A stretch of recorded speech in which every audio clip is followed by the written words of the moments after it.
Attention shoppers, we've got to clean up on Aisle H. What the other wolves think? A true crime cleanup on Aisle H. Diabolical. But starting now. Oh, he's telling you that she's bats. Howdy, Holtheads. Kurt Money here, alongside my co-host, Kateline. We're here to discuss a very spooky show by the title of The Friday the 13th Murders. Now, I didn't anticipate this, Kate, but this puppy's brand new. I mean, we did episode 2. Episode 3's not even out yet. Oh, I didn't realize that. Yeah. First off, had you heard of this? Was it being promoted to you on HBO Max or anything? I think it was. And I guess my next question is, surely this is only the kind of show that you would watch if I forced you to. Correct. All right, well, before I get your opinions on it, I'm going to read the IMDb. On a dark and stormy night, police find a family dead in their mansion. A horror film flickers. A bloody mask lies nearby, and a letter to the victim's mother hints at something darker than murder-suicide. Ooh, it's pretty good. Pretty good. Now, I left out something in there that the show mentioned way too early, but we'll get to that. So basically, the premise of this show is a murder that takes place on Friday the 13th, supposedly. Because what day did this one take place on? This took place like a week later. No, it was 3 days later. Okay. So, Kate, what did you think of Friday the 13th Murders? Well, I don't know that this episode really qualified because, as we just said, the murder took place a couple days after. But also, there were so many other references in this to other horror franchises that it became very confusing. Yeah. At one point, I was like, what is this show called again? Right. Nightmare on Elm Street? Freddy vs. Jason? What is this? Also, the title is We All Go a Little Mad Sometimes. That's from Psycho. We all go a little mad sometimes. So... Too many. Too many but wait, different Kate, things. I gotta pause it right here. It's not like, yes, that phrase was made famous for the movies, but the show has nothing to do with the movies of Jason. It's that, I mean, even during the show, they have more than one guy go like, I mean, you know, like people get spooked on Friday the 13th and they don't want to go to work and stuff. The evil bad luck day. Like, that's what they're saying, that it's a spooky day. Yeah, I guess I was just getting confused. Fair. Because there are a lot of other horror movie stuff that happens in here. Mm-hmm. I mean, look, it's clear as day from the little that we've talked about it so far of why Kurt Money wanted to talk about this. Mm-hmm. I mean, this thing's half Kurt's kick-ass list in here. Kick-ass. It is. The whole thing. But surely you see the appeal of why I thought you would enjoy it as well. You got to admit there's some crazy stuff in here. I'd never heard of this. Had you? No. Okay. So what'd you think? It's okay. Okay. You know, I knew... They can't all be winners. Okay, save lines like that for the end of the app, my friend. As soon as I realized that the murder wasn't on the 13th, I threw my hands in the air. I was like, now, Kate's gonna be all over this. It's misleading. Okay. Our story begins November 16th, 1987 at 4:17 a.m. It was indeed a dark and stormy night. So dark and stormy that a cop that was on patrol was scared of the weather and was hiding out in his cop car. He had to pull over. Yeah, he was like, I took shelter. I mean, look, I'm sure it was accurate, but it was funny to me. It kind of sounded like I was just picking my nails, running out the clock on my shift. I chose to take shelter in my patrol car. But so this cop is sitting in the pouring rain, and all of a sudden, out of nowhere, a man appears and is banging on his window, and it goes, hey, thanks for meeting me. And this cop is like... He's like, what are you talking about? I'm not meeting anybody. Yeah. Who are you? I'm in shelter right now, dude. What are you doing out there? And the guy's like, oh, well, I called the police and asked them to meet me here because I was on the phone with my client. He's a lawyer, and it sounded really weird, and I'm concerned about him and his family. Yeah. The guy who called him, his client is John Markle, and he told him to come over to his house at 4 a.m. Like, this guy on the phone was like, come over, so he knew something was up. In the middle of this raging storm. Yeah. So the cop goes to the house. Now, you know what's funny is the address of this house was 1820 Main Street. Now, there could be, and there possibly is, already another crime show about murders that happen on Main Street that I feel like this show would be better fit for, perhaps. Yes, totally. Now, keep that in mind when I tell you at the end of this ep what we're talking about next week, okay? Because it's all tied together, okay? Is it Murder on Elm Street? What? Because that's a show. You already know it? You already know it, dog. You ruined it, man. Oh, I'm just guessing. You guessed friggin' correctly. I'm just guessing. Okay. Sure was damp. today. The cop goes up to the house and the front door is cracked. He says there's like 6 to 8 inches. So he just goes in there, but first he calls for backup. And also, what's crazy, as soon as he goes in there, he loses radio contact. So power's out. Like, this guy's alone in this spooky house, and he says, this is when we hit the title sequence plays. And then I noticed there was blood. And I'm thinking, okay, Friday the 13th Murders, this is a nice little cold open. I thought. We're right in it. Yeah. We talked to another patrol guy who was there, and he said that you can smell blood. It smelled a lot like blood in there. So we know that decomp has a smell, but also just blood. I feel like I know what blood smells like. Do you? Like iron? Yeah. Something like that. So they're looking around the house, and again, it's pitch black in there, so it's hard. They're there with their flashlights. In the reenactment, they were walking around so slowly. It took forever for them to canvas this house. Yeah, and there were elements to the production design of stuff lying around where I was trying to look for real facts on if that was what was going on. Because there was like a bowl of popcorn and a wine glass and stuff. Because that was another thing I was like, uh-oh, are they leading us here? But I've got info outside of this episode that kind of confirms that. So Pizza boxes? nothing about the pizza boxes, but you're right, pizza boxes were there. We're using our flashlight looking in corners of different rooms and things. So they're looking in the rooms, they don't see anything. Then they go into the office, and there's a body there. This is the body of John Markle. John Markle, he was a very loving father. He loved his daughters dearly, and he would do anything for them. He's lying there with gunshot wounds, and laying at each of his hands is a gun. So 2 guns are there, right? 2 different calibers. Within arm's reach is like an old man mask, a spooky Halloween mask. Now, not only did they in the B-roll have one of these masks for the actor to wear, and boy was that actor having a ball. Wasn't he having fun? Not only that, they had pics of the real one, and I'm here to say, well done. Good match. I mean, it looked like it was the mask. I've never seen a mask like that. Spooky, So huh? maybe they found a vintage one. Yeah. Because this was the 80s. An old man mask today, it wouldn't have looked like that. It had like weird clusters of hair. You know what? Now, I know it was officially called an old man mask, but if I didn't know that, I would have called it like a hobo mask because the facial hair had what we used to think of as hobos having. What do you think? Do you remember hobos? No? Do I remember like train hopping with the pole and the handkerchief around the back? Yeah. You don't remember that? I sure do remember it, Kurt. There was a kid show that I was on growing up called Happy the Hobo, and so maybe that's why I'm more inclined to think of hobos. Hang on. What's that? You were on it? Yeah, and I won the game, a board game, WrestleMania, the board game. I won it. And boy, if you're going to ask where's the footage, I would pay so much money to find it because I don't have it. So this was local TV in Fort Wayne? Yeah. It was Happy's Place, hosted by Happy the Hobo at the local Fox channel. Once again, if you'd like to come to Happy's Place, it's simple and easy. Send us a letter or a postcard to Happy's Place. And I remember it so fucking well. I'm getting chills thinking about it, honestly. Listeners, What a glorious... if you can find this, Yeah. send it our way. Yeah, now I was like 6 or something, so it'd be like Fort Wayne, Indiana, Fox 55 in like the late 80s, early 90s. I would love to see it. Oh, Amazing. what a day. What a day. Okay. It was all downhill from there. That was it. That's what got me into movies and TV and showbiz, but little did I know that would be the peak. No, I'm kidding. Okay.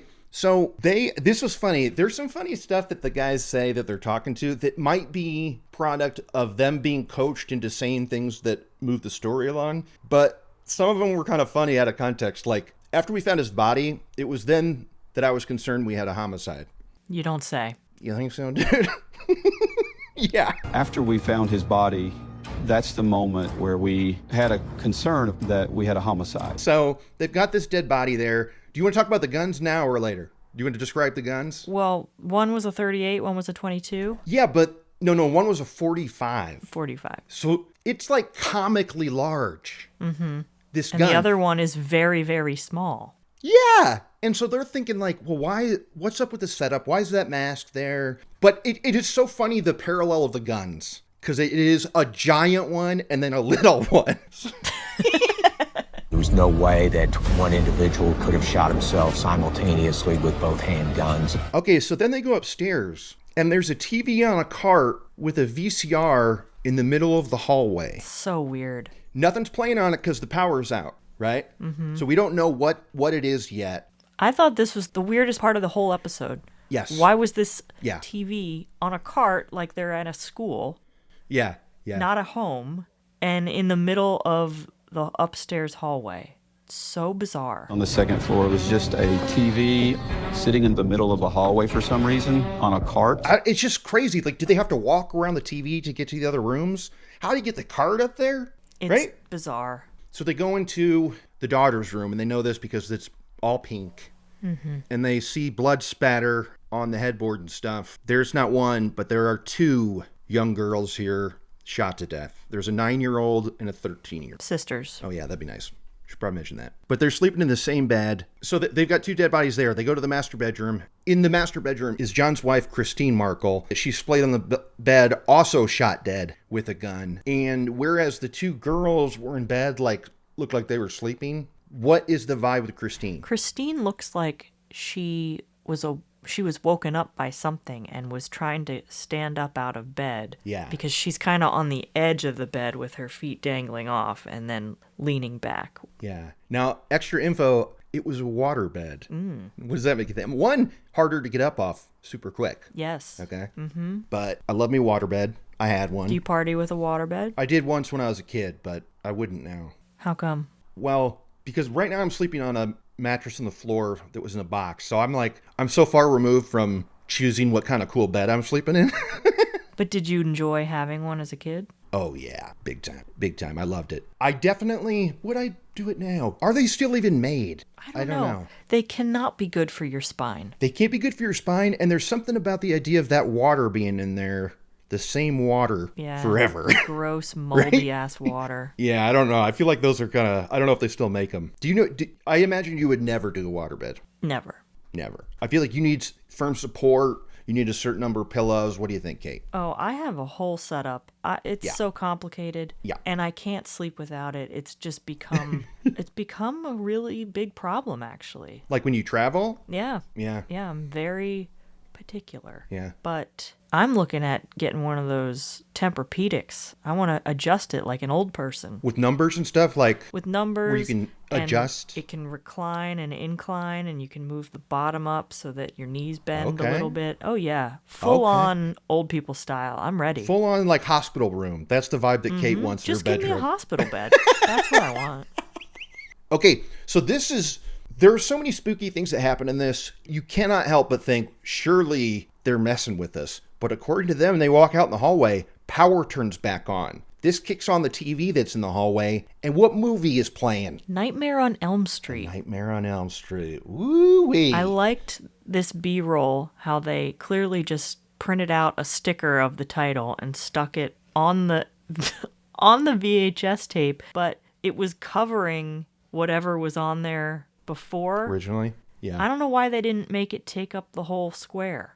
Kate, it's funny. I mean, you're describing a BYB. I mean, this was a straight up BYB. I have it written down because I had problems with this too. Mm-hmm. It's like they go to the trouble of finding a VHS tape, printing out a fake logo. That's not what the logo to A Nightmare on Elm Street looks like. Okay. Honestly, it kind of resembles that other show, but that's not the font to the movie. And it's on like a little sticker. And my first thought is, you put that tape in a VHS, it's not coming out because that sticker is going to get caught. It's going to get gummed up on the gears on the inside. So, like, good luck playing that tape, y'all.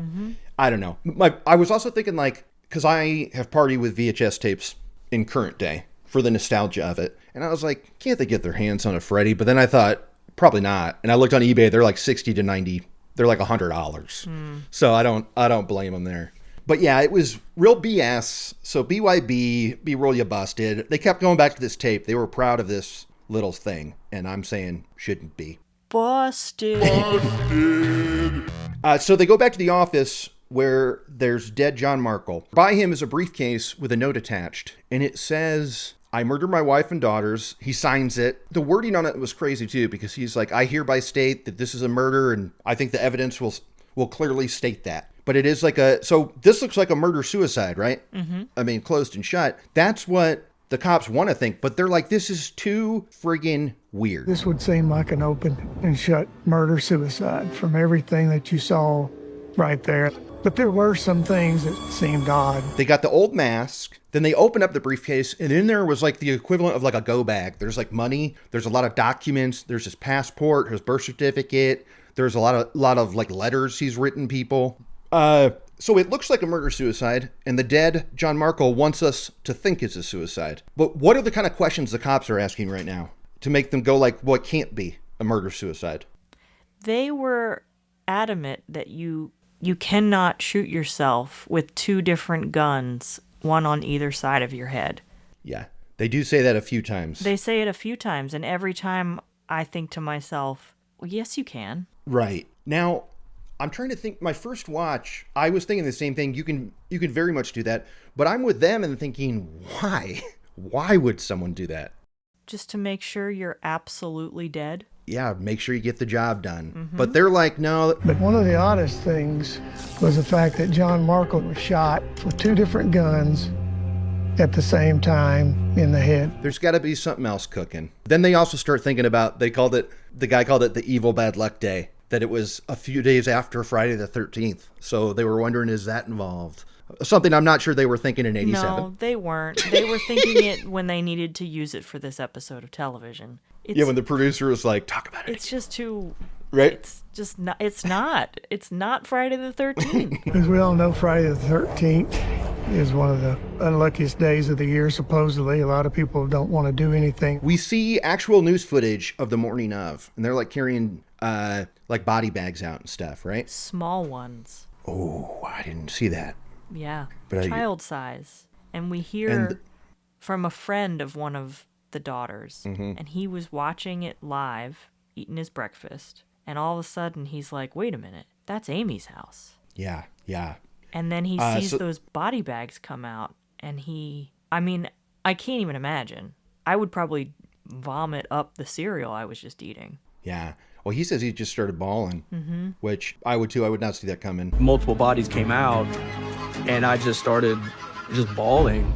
It was devastating. So now the cops are like, all right, we got to figure out what's up with John Markle's life. Like, who did this to him, or why did he do it, blah, blah, blah. And the first thing they tell us is that he's the son of Hollywood royalty, Mercedes McCambridge. His mom won an Oscar for her performance in All the King's Men. His mother was Mercedes McCambridge, Academy Award-winning actress for All the King's Men. We see a picture of her with the Oscar. Have you seen that movie? No, and I'd never heard of her either. Had you? A little, but for future stuff. Not for being in All the King's Men. Okay. Okay.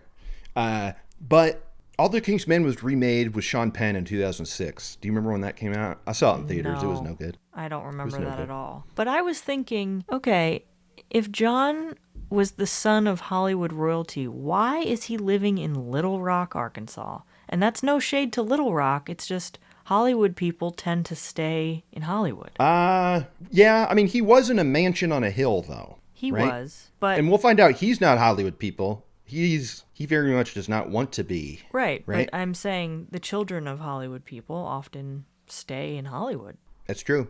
And the mansion in Little Rock, how much was that house in Little Rock in the 80s? Not mansion prices. Yeah.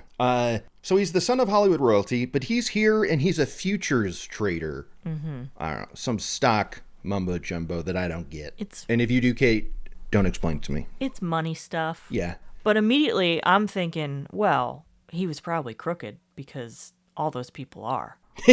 Yeah. So he's vice president at Stevens Incorporated, and he's making like $3 million a year. He's really pulling it in. Mm-hmm. Not only that, who is his family friends with? He hobnobs with the fanciest hoity-toity people in Little Rock, including the Clintons. Then Governor Bill Clinton. Oh my! I forgot. Duh. That's where the Clintons are from. That makes total sense why they would know him. Yeah, he was the governor. Yeah. Duh. Okay.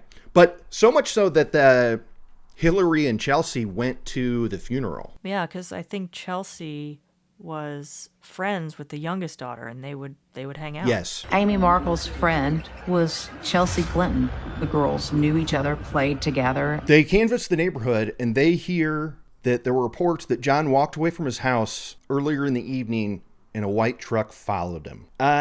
Did you buy this? Well, they couldn't prove it, so no. No. I just, there's something, there's a fine line somewhere where I can right away, if a when there are sightings like this, I mean, honestly, I kind of never believe sightings. I don't believe sightings unless there's more than one, and then I'm still suspicious. Mm-hmm.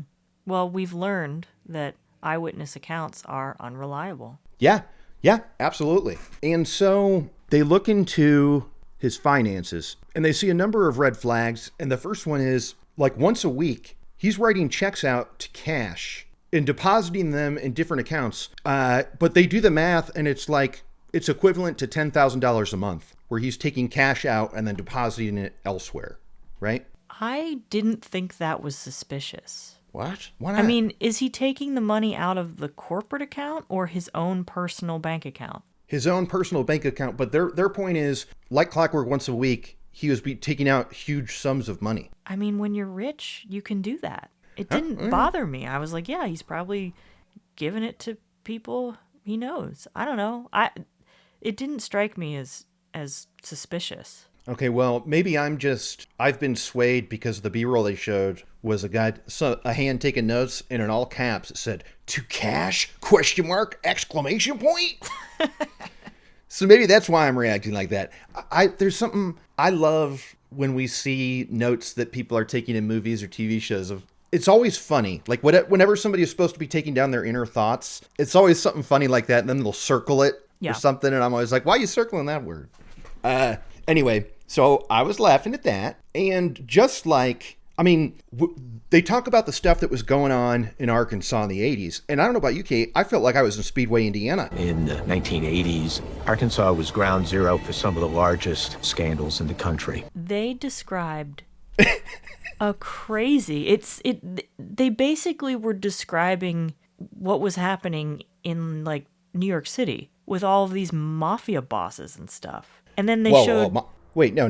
Sorry, the mafia is there. They're called the Dixie Mafia. Right. But I'm talking about there were those two dead kids found by a train track, and then there was the not Watergate but Whitewater scandal. Mm-hmm. You remember this? Yes. But why are you poo-pooing my mafia thing? I just wasn't ready to talk about the Dixie Mafia yet, and I made a reference to Speedway about how they said everything was happening at Speedway. Do you remember that from last week? Yes. In the late 1970s, all of a sudden was getting rocked by all this crime and all this attention that was coming to this sleepy little suburb.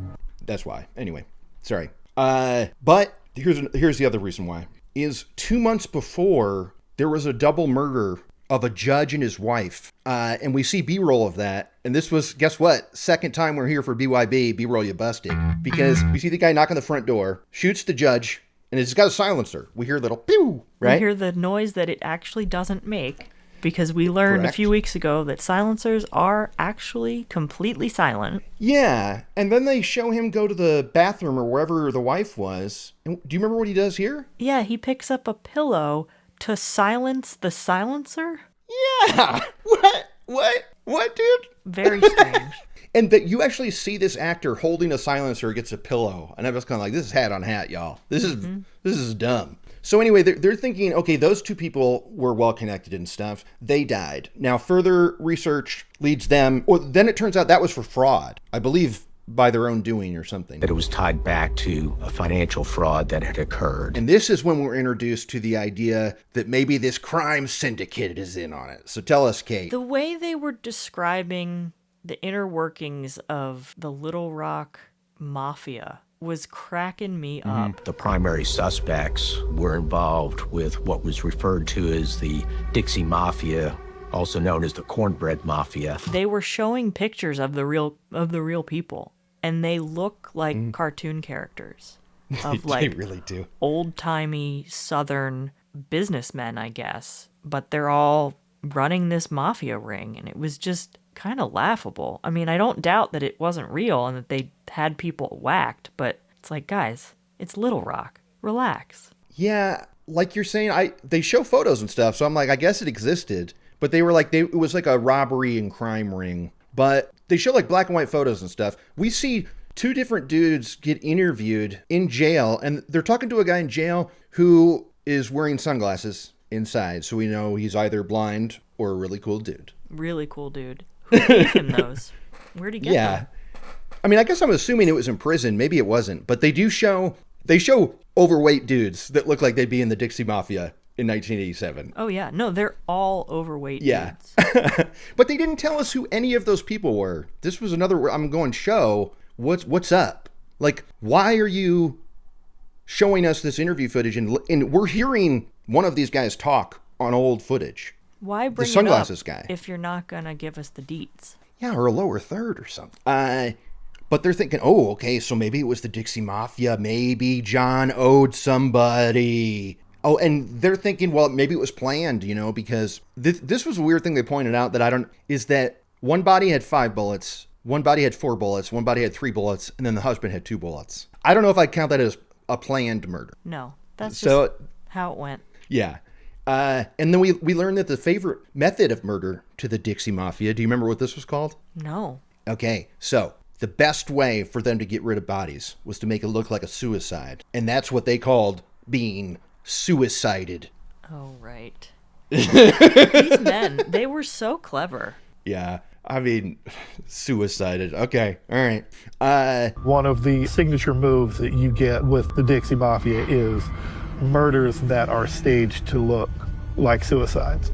The phrase is suicided. So they're thinking, was John involved in the mafia? But then the tox reports come back. And what do the tox reports tell us, Kateline? That everybody in the family had been dosed with, I forget what it was called, but it made them sleepy. It was like an antidepressant called Elavil, which I've never heard of. No. It's to knock you out and stuff. So now they're thinking, no way, why would it be the mafia? Why would they drug someone? And how? Because they yeah, good point. They were the like, whole family. if they were drugged, then they could have just killed them with that. Like, why drug them and then shoot them a bunch of different times with 3 different guns? And 2 of guns are left by one of the bodies. It's kind of like, would be a weird hit. It's at this point that the motive and the how were all becoming very clear to me. Yeah, I agree. Well, especially with this briefcase. Not only was John taking money out at weird times and giving it to somebody and giving it to his mom, he's also in money trouble. He's in hella debt, and it turns out he was involved he was like scamming his bosses.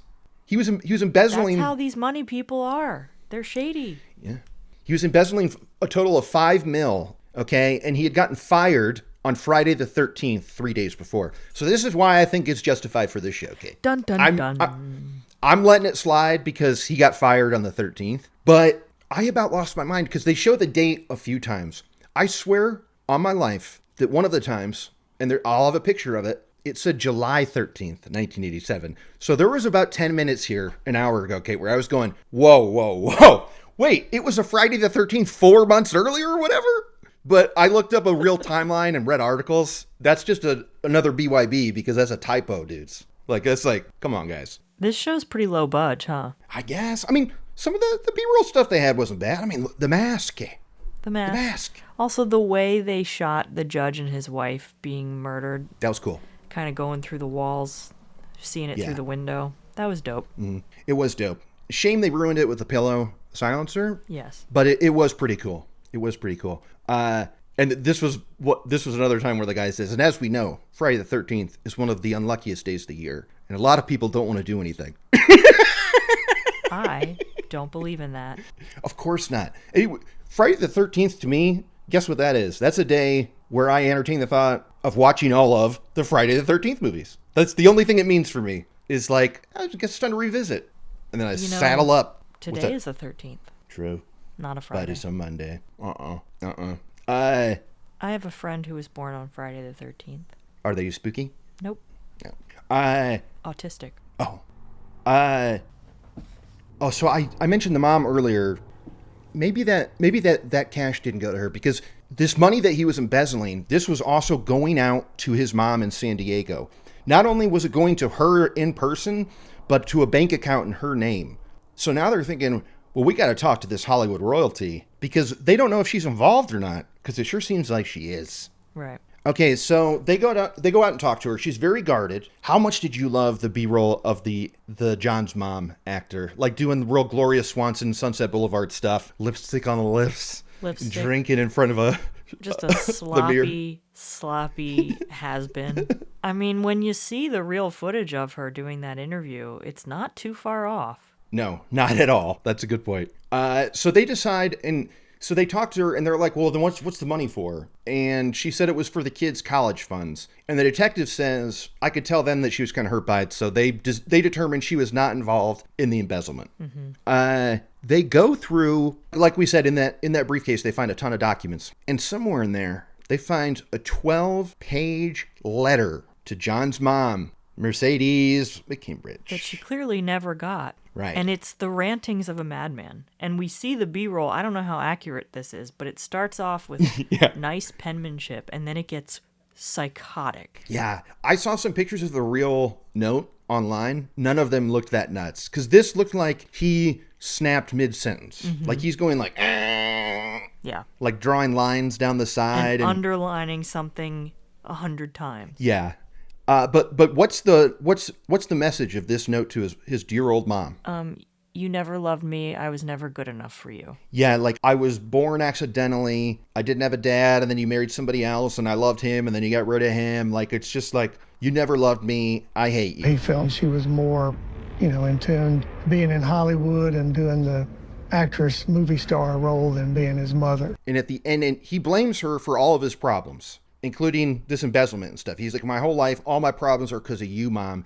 And do you remember what it said at the end? What he wrote and underlined at the end? Love, John. No, it says, you were the demon, in all caps. And he said, but she's a demon. And now the significance of this, okay, is because not only was Mercedes McKimbridge an Oscar winner for All the King's Men, what movie in the 70s was she a star in? The Exorcist. She was the voice of the friggin' demon in The Exorcist! I didn't realize that was a separate voice. I thought they just kind of pitch shifted. Oh, really? Yeah. Linda Blair? They pitch shifted a 12-year-old's voice? It's pretty crazy. Yeah. Oh. No, that's a real lady. And in fact, she voiced the demon's voice in The Exorcist, the movie that changed her life. So, this is huge to me. Now, first time I watched this episode, I did not hear the first part when they mentioned that she was an actress and stuff, because they mentioned the Exorcist stuff at the beginning of the episode. Academy Award-winning actress for All the King's Men. Later on, she voiced the demon's voice in The Exorcist. Wrong. Don't you agree with me that this should not be revealed until this point in the episode? Tease it out a bit. Yeah, like there's no weight to it now. Anyway, but it said, he wrote, you were the demon. And she was the voice of the demon on The Exorcist. And this role changed her life, and it really went to her head. She fucking loved it. Didn't she eat it up? Describe her on camera talking about her role. Well, she's talking about how everything she had to do to prepare for the voice and what she did to get down into that register. And then she does an example of it and then is like, it's really easy. I can do it. I'm really talented, basically. Yeah. Now, it wasn't hard for me to imagine the rage.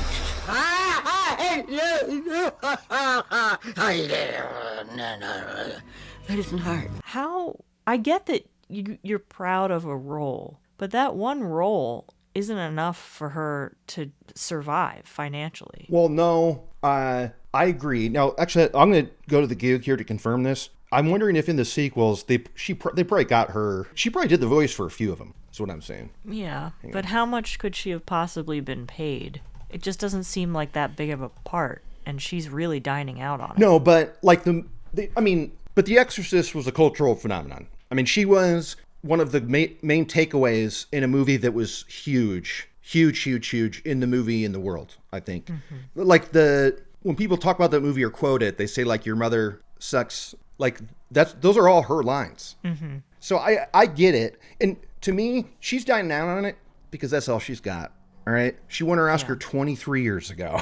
Yeah. Right? You're right. But let me make sure here. I guess not. How did I bet she wanted too much money or something. Oh, totally. Because there were a ton of Exorcist sequels. One of them is okay. Future Kurt here to let you know that John Markle's stepdad, from whom he took his last name, Fletcher Markle, he directed a Babstani picture. That's right. It was a real stinker. It's called The Man with the Cloak. About a guy played by Joseph Cotton, who was most likely Edgar Allan Poe. Anyway, real snooze fest, but I had to hop in here and just let you know about the Babstani connection. Back to the show. I love that John blamed her for him doing crimes. Well, yeah, he just wanted her love and attention, and she never gave it to him, right? Well, being a criminal wasn't going to win her love. I know. So this is when the show spends a minute on The Exorcist. And now me, Kurt Money, he of Kurt's Kick-Ass List, I'm loving it. But what they're saying about The Exorcist is such horseshit. Are you with me, kid? How did they talk about The Exorcist? That the legend of The Exorcist... It's more than a movie. It's more than a movie, and that this murder could have happened because of The Exorcist. Because on set, people were injured. Yeah, like she basically talks about how the movie itself and the production is very scary, and it's not just a movie. And she starts to list the ways, and it's like 9 people have died. Okay, well, the movie was made 50 years ago. So, right? So that 9 people die is not crazy, I suppose. And they're like, there was a fire on set, except for the room where the possession took place. And they were talking about all the injuries that Linda Blair sustained and how she like bruised her spinal cord, and those screams in the movie are real. Linda Blair, the little girl that played Reagan, suffered severe spinal damage from an accident on set. That's not a sign of a cursed movie. That's the sign of an asshole director named William Friedkin, who I love, but he was an asshole. Yes. Okay? Like, he endangered a child on the set. Yeah! All the stuff she's saying about the set, it's like, that's because it was the 70s and they were making a movie and there was a tyrant on set. Like, it didn't... That's why that stuff happened. Not because it was in the... Oh, and they had a real exorcist had to come and perform an exorcism on the set. Oh, my, are my eyes rolling right now. I mean, what nonsense. Mm-hmm. What nonsense. It was just part of the lore and the marketing for the movie. Yeah, and like, I'll bet it could be true that they did do that, but that's Friedkin juicing it. And also, Friedkin eventually bought into all this stuff. He did more exorcism stuff like docs and stuff. Okay, so it's a real bummer there.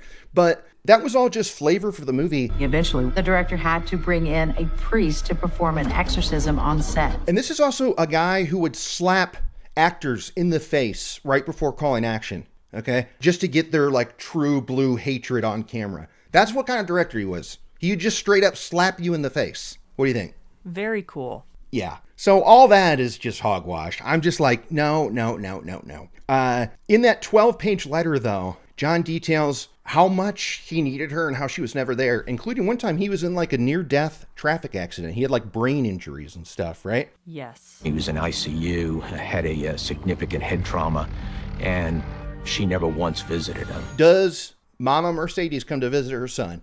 No, of course not.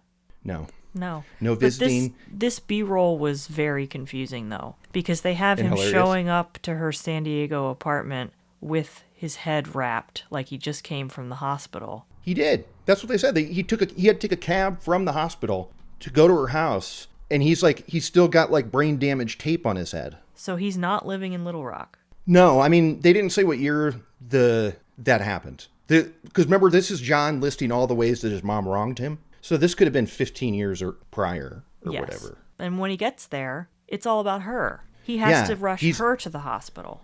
Yeah, because what's he find when he goes in there? Because he's calling, it's a busy signal, nobody's picking up. She didn't come to visit. He forces his way in the house, and what's he find lying on the floor? His mother, with pills. His mother, naked, surrounded by pills and like booze and stuff. And she also had left a suicide note. I'd see you naked on the floor, pills and bottles all over the floor, and your suicide note. I wanted to know what that suicide note said.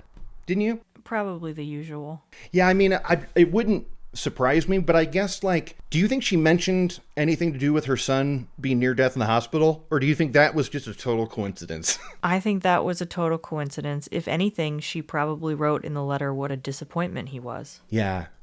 Yeah, and look, the show and the people talking in it, they're not sparing. We lost Mercedes in 2004. She's been long dead. But they call her a malignant narcissist. I mean, she doesn't seem like a very good person in this episode. No. Mercedes McCambridge was a malignant narcissist. But I think what was confusing about this was because they then showed B-roll of him going to her apartment right before he died. But that didn't make sense because he's in Little Rock. He's in Little Rock and she's in San Diego. That's very true. Now, I looked at a timeline of this crime. He was suspended from work in like a month or two before. He was fired on November 16th. But here's what's crazy is that... You mean November 13th? Oh, excuse me. Of course. Friday the 13th, Kate. Thank you. But he had been let go, like suspended, because his bosses were suspicious about where this money went. But he was trying to negotiate a settlement or like a restitution. Okay. And so he, for one, this is so funny. His first pitch to them was involving his mom for some reason. It was like, they'll get paid back $800,000 when she dies. That was his first idea. This is extra info that I learned. Okay. Now keep that might, well, remember that for later when we talk about motive and whatnot. One of his ideas was you could get paid when my mom dies. And they said, no, we're not doing that, which was a good move because she didn't die for 15 years. She's only in her 60s at this point. And Stevens Incorporated, the heads there said, if you pay us $1 million, we'll consider it square and we will not press charges. So I'll bet this guy got his ass on a plane, flew to San Diego, and begged and pleaded. That's what he was doing. And so he had 2 months to try and make that happen. Does that answer your cue of like how It does. That makes sense. Yeah. Because he goes out there and begs. And what'd she say? Does she say, sure, I'll help you out? Apparently I'm loaded from my 2 movies I've done. What'd she say?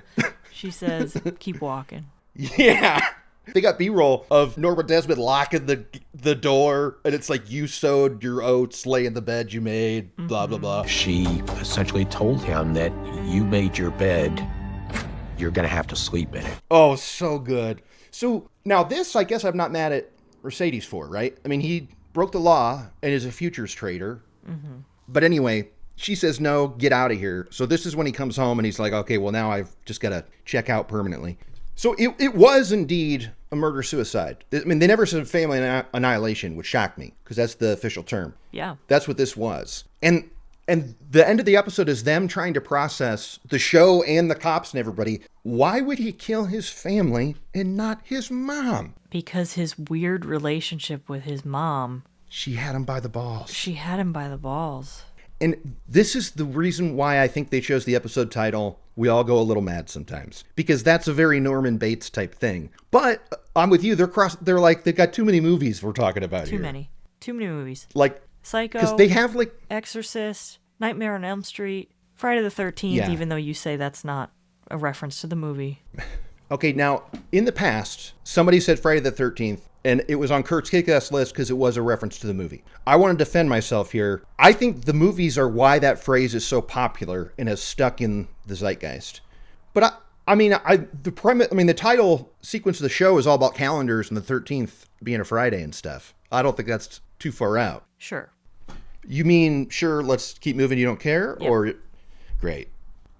But I was... What?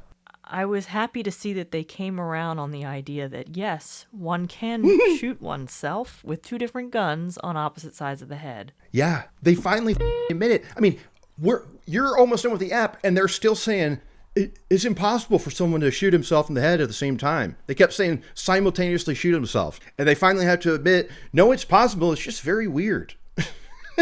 They say that. It's all just makes it that much more strange. Yeah, I mean, I don't even think it's that weird. It's weird. And the mask makes sense. He didn't want his children or his wife to know that he was killing them. Yeah, I mean, so he bought this mask the day before, or the day, like on the 15th. He bought this old man mask, and the person at the store was like, he knew what he wanted. It was weird that he didn't want to try it on because the mask was $25. It's a pretty expensive mask. And he was like, no, I'll just buy it. But there's blood on the mask and stuff, so they know that he was shooting with that mask on.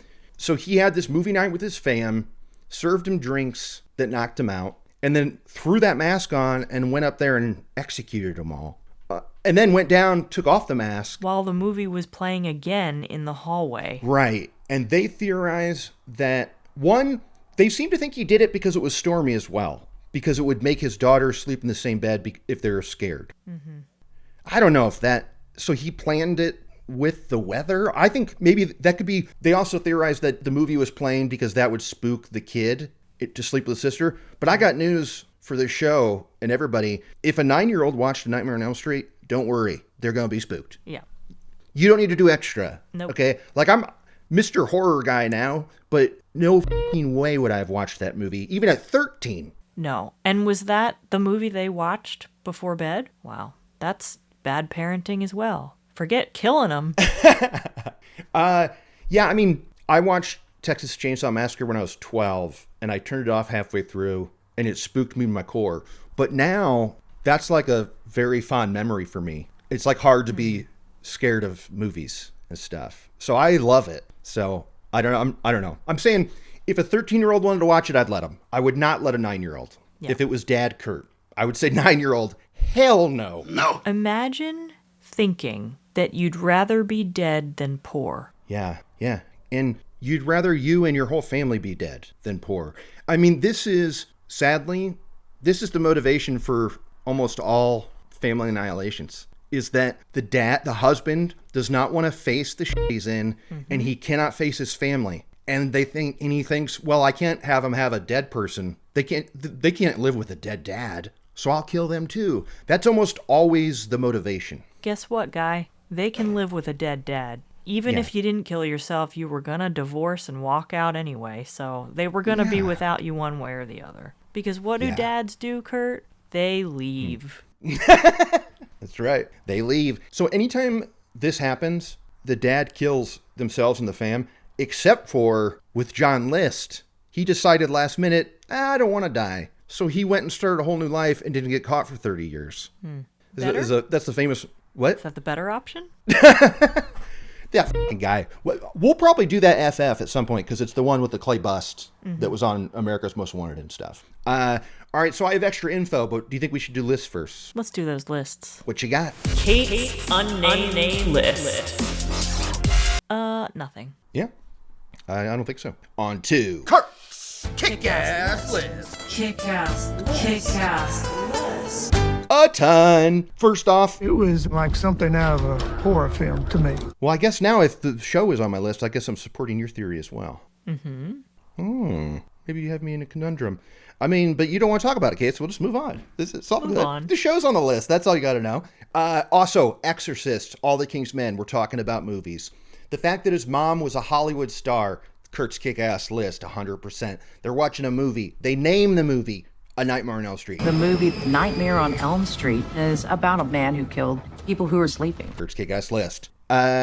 Also, when they're talking about the Sherry, and not just the movie stuff, which is pretty sweet, right? There's a lot of movie talk, obviously, but we also got a Signs of a Strug when they're talking about the murdered Sherrys and the pillow silencer. Yep. Signs of a Struggle. Neither one showed any apparent signs of struggle. And this that I added ages ago, but I keep forgetting to say it. Red flag. I mean, they talk about red flags are on my list in case you didn't know, Kate. Sure. And they do it here. We then started to discover various red flags that popping up. So red flags, boom.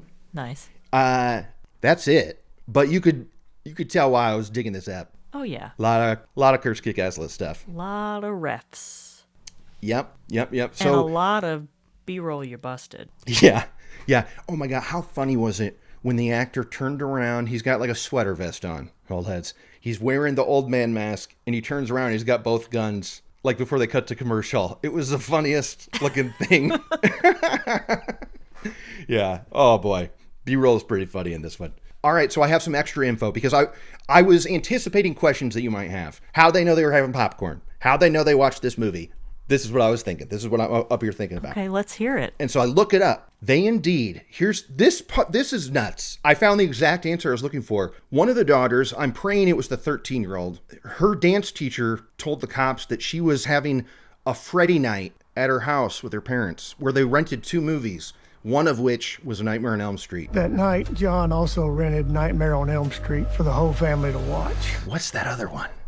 I mean, it could have been the sequels. Maybe it was more than one Freddy movie. But so they did 100% watch this movie that night because it was a Freddy night. Weird. Very weird. Okay. A week before the murder, John had checked with his insurance company to determine whether his policy contained an effective suicide clause. According to the Associated Press at the time, the clause gave $500,000 to his mother. Now, I'm going, why is your mom your beneficiary? Why isn't it your children? And also, this seems like a great way for them to get over the death of dear old dad. Totally. If this clause exists, if I was this insurance company, I'd go, why are you asking this, dude? What's going on over there? Totally. Like, I'd call a welfare check or something. I think now they do. I think it's a little... Yeah. You can't just call and be like, hey, so I'm contemplating suicide. Yeah. Again, what a scam. And what a bigger scam it used to be, apparently, that you could do this type of shit. They even had the name of the video store, RAO Video. That was cool. I thought that was pretty sweet. But they say the video was found in a playroom on the second floor.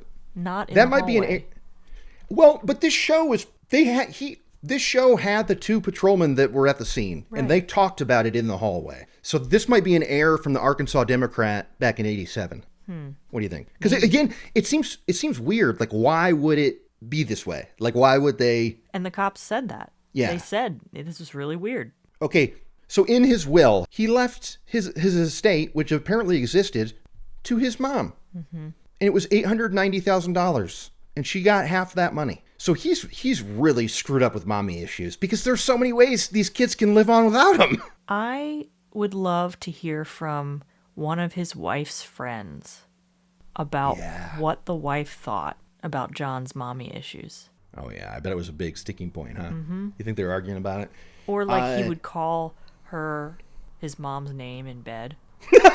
Oh, my. You know? But yeah, you're right. There would probably be some fun dirt. So the mom, oh, I know. In his diary, like in his notes and stuff, it's like you see the slow descent of this dude who feels like he has nothing left. And I think his wife was involved on him trying to fix stuff because it says, like, Christine says, I have to put the family last, which is what I've done. I don't get that. What do you think? Would she say put the family first? Yeah. Don't do crimes because it jeopardizes our family. Yeah, especially if the crime is murdering us. That would hurt us big time, John. Yeah, so that's weird. But it gives you the idea that I think she was kind of in on it. Not in on it, Jesus, but I mean, like, she's probably aware. I mean, she knew that he was fired and stuff.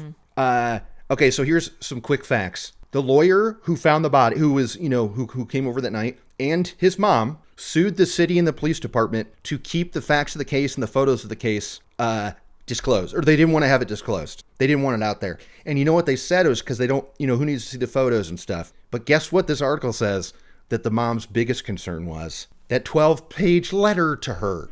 She didn't want that letter published. I bet. Took 4 years of this and the court finally said, no, they're allowed to disclose it because the cops' point were, we need to be able to say why we closed the case the night of. Right. Like, they're like, this case is off the books now, and we're not going to have a secret of how it was solved. Like, that letter where he hates you is the clear motivation for this lame-o, sick-in-the-head guy, right? And she was so delusional, she didn't want it to affect her career, which had been over. Been over. Yeah. I mean, so again, it's just like, wow, that's what you're fighting for too, huh? And Stevens, the company that he worked for and bilked out of $5 million, they came after Mercedes. And this was a great phrase. They said that she was unjustly enriched as a result of the scheme. Everybody admits that she had nothing to do with it, but they're like, it's not fair, you got money. And so they took her to court to get it back, and she ended up paying $1.2 million back to them. But she only got like $400 in the settlement. That was just for the suicide. This was all the money he had given her over time. Or her money from whatever it was she was. I mean, I think he even said he went over to her apartment. So I don't think she was living in luxury in San Diego. No.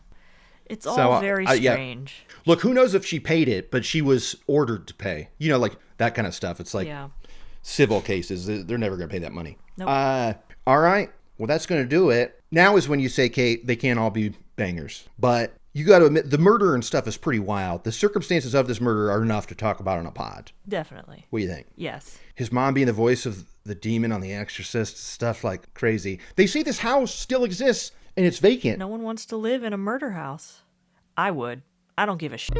Same. One, I'd live there in a heartbeat. Two, in this day and age where like real estate's the only thing that is worth anything, I'm shocked this mansion on a hill is vacant. I cannot believe it's not a shopping mall or something. What do you say we buy it and then we do the podcast out of there? Hell yeah. I'm in. Yeah, I wonder if it's been vacant since then. I mean, this is a long time ago. Long time. Yeah, I mean, they show it too. I think they were shooting at it for the B-roll. They got a lot of drone shots of it. Yeah. All right, so next week we're doing an episode of The Real Nightmares on Elm Street, as Kate teased earlier. You already know it, dog. You ruined it, man. Oh, I'm just guessing. You guessed friggin' correctly. Which, now, look, I know you're thinking, oh, God, this again. I promise you, Kate, the Woe Dudes waiting for you in that episode. They're gonna get you. Okay. All right? They're gonna friggin' get you. And I read, I'm logging my stuff on my site, and I was logging my Elm Street watches, and somebody says, this type of show that you know it sucks just by the title. And I wrote a comment and deleted it because I don't need to get involved. But I was like, you wouldn't say that if you saw the first episode, dude, because it's friggin' awesome. I mean, the stuff that goes down in it. I admire your restraint, Kurt. Thanks. I think 3 to 5 times a week I write a comment and delete it before I hit post. Whether it be about stuff we make or my opinions on movies, I like angry type and then go, nah, delete. Good, honey. Good, honey. And on that note, I'm Kurt Money. I'm Kateline. We can't all be winners.